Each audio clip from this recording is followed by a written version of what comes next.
पर राक्षस रहते हैं, जहाँ भयंकर विष वाले सर्प रहते हैं, बहुत ध्यान से सुनिए, जहाँ शत्रु रहते हैं, जहाँ लुटेरे रहते हैं, ऐसी जगह पर भगवान के नाम की ज्योत जला दी जाए। उस जगह पर भगवान के नाम का स्मरण जप कर दिया जावे तो वहां से राक्षस, भूत, प्रेत, विषधर, सांप, ये सब उस स्थान को छोड़ के चले जाते हैं। हमारे संतों का कितना बढ़िया अनुभव था। संध्या के समय में दिया जलाने की बात कही, जब सुबह जला दिया तो शाम को क्या जरूरत है। शाम को इसलिए क्योंकि बिच्छू, कांतर, सांप, ये जहरीले जितने विषधर हैं, और रात्रि के समय में ये भूता प्रेता ये सब तांडव नृत्य करते हैं। तो जिस घर में देवी देवताओं के लिए ज्योत जलाई जाती है उस स्थान पर ये सब चीजें नहीं रहती। ये बड़े आनंद की बात है। इसलिए आज की कथा को मैं यहाँ से आरंभ कर रहा हूँ। भले ही खाने में घी कम खर्च कर लेना, लेकिन देवी देवताओं के लिए दिए जलाना मत भूलना। नवरात्रा चल रही है, 9 दिए रोज जलाओ। सुबह मिट्टी के दिए जलाओ और रात्रि को आटे के गूंथ करके जलाओ।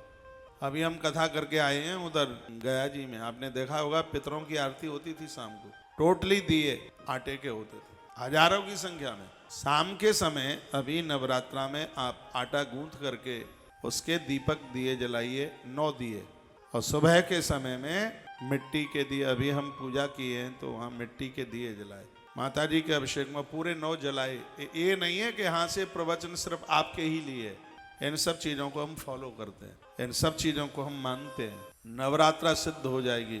9 दिए माता रानी के सामने रोज जला करके रखिए। यदि ऐसा करोगे तो क्या होगा, रक्षांसी यत्रोग्र विशांशनागा, विषधर सांपों से, बिच्छुओं से, भूत प्रेतों से, राक्षस निशाचरों से देवता उन भक्तों की सदैव रक्षा करते हैं जिनके घर में दिए जलाए जाते हैं। दीपक की इतनी बड़ी महिमा है, इसमें श्रद्धा रखिए। प्रणतानां प्रसीद त्वं देवी विश्वार्थहारिणी, त्रिलोक्यवासिनामिड्डे लोकानां वरदा भव। ये मैया संपूर्ण विश्व की पीड़ा हरती। शायद आपको पता है कि नहीं पता, ना पता हो तो मैं बता दूं, जिस समय अंग्रेजों के अंदर अपना देश गुलाम था, उनके कब्जे में था और स्वतंत्र होना बड़ा मुश्किल हो रहा था। मध्य प्रदेश की धरती है और एक जगह है दतिया, आपने नाम सुना होगा, माता पीताम्बरा की पीठ है। कभी उधर आप जाते हैं वृंदावन की तरफ, ग्वालियर की तरफ, तो रास्ते में झांसी को पार करते ही ये जगह पड़ती है। उस समय वहाँ के स्वामी जी थे, उन्होंने देश की आजादी के लिए, स्वतंत्रता के लिए एक बहुत बड़ा माँ पीताम्बरा देवी के चरणों में एक बहुत बड़ा यज्ञ किया। वो यज्ञ मंडप, यज्ञशाला वहाँ आज भी बनी है।